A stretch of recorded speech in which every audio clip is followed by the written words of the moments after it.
Hey everybody, welcome back to another review brought to you by the Bourbon Brothers. My name is Gavin. And my name is Jeff. And today we're going to be reviewing both the 2014 and 2013 vintage of the Evan Williams Single Barrel. Yeah, these are products from Heaven Hill Distillery in Bardstown, Kentucky.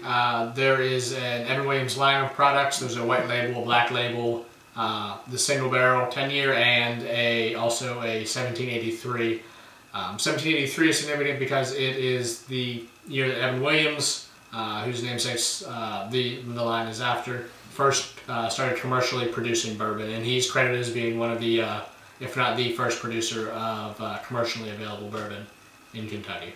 Yeah, and you know, these bourbons use the same age and same mash bill year to year. Of course, it is a single barrel bourbon whiskey, so there's always going to be that single barrel variation between the two, and this can be seen, hopefully even more so, that it is year to year release.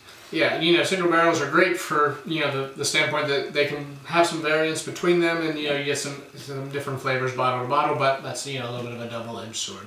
Yep, live by it and die by it. All right, well, hey, let's take a look on the nose. We'll start with the 2013.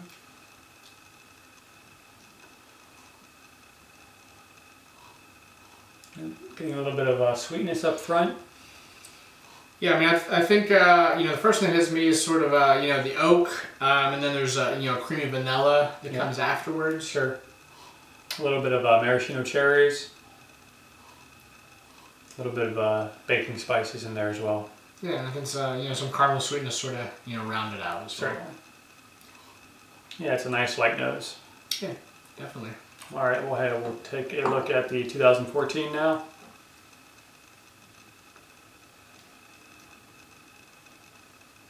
You know, one of the biggest things I noticed here is that it's much nuttier than the 2013. Yeah, no, the you know, nuttiness is you know, the first thing that comes to my nose, as well as you know, a little bit stronger of a caramel flavor as well.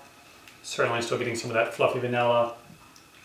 These are, you know, still very similar from year to year. Yeah, I agree.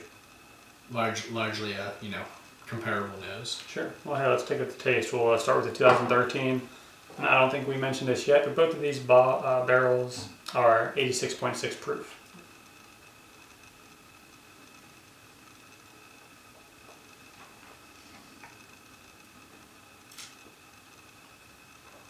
Yeah, sweet barrel notes up front, so that caramel, that vanilla. Mm-hmm. You know, little cherry there, also in the mid palate then.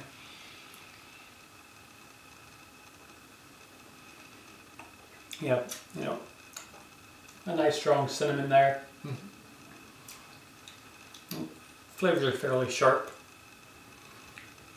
Definitely a nice pour. You know, the finish is short in length, a little bit of that dry baking spice and some oak in there. Yeah, I think also a little black pepper to dry things out there on the end as well. Absolutely. Well, let's move on to the 2014.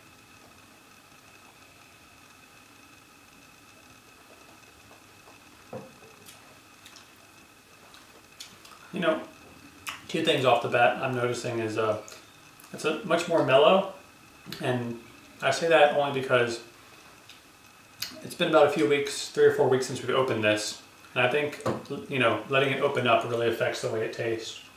Whereas the flavor profile was sharp here, it's much more mellow and calm. So for any, you know, of these single barrels, my advice would be to, when you pour it, give it 5 minutes to open up before you start tasting. Yeah.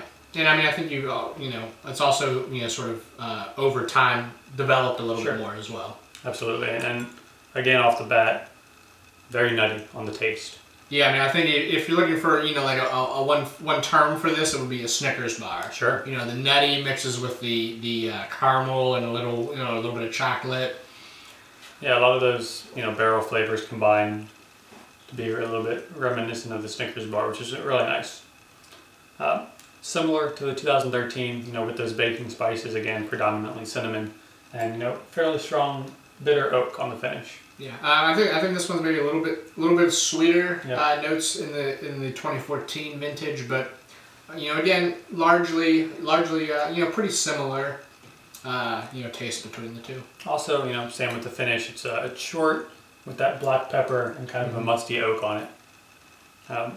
Both, you know, good bourbons at a great price point. You can find these both for around $25 to $30. Yeah, and that's really a sweet point in our bang for your buck, if you will. A lot of good bourbons at that 25 to 30 range.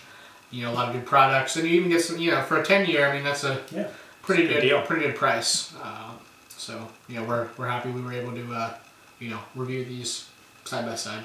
All right, well, Jeff, as far as rating goes for the Bourbon Brothers review, I think these are definitely very comparable. I think they're probably both in the B range. Sure. Good bourbons. Quality products at a good price. Yeah, that's a great way to put it, Jeff. Well, thanks again for watching another review brought to you by the Bourbon Brothers. Make sure to subscribe to the video if you enjoyed it, and check us out on Twitter and our personal blogs. Those links are below. Cheers. Cheers.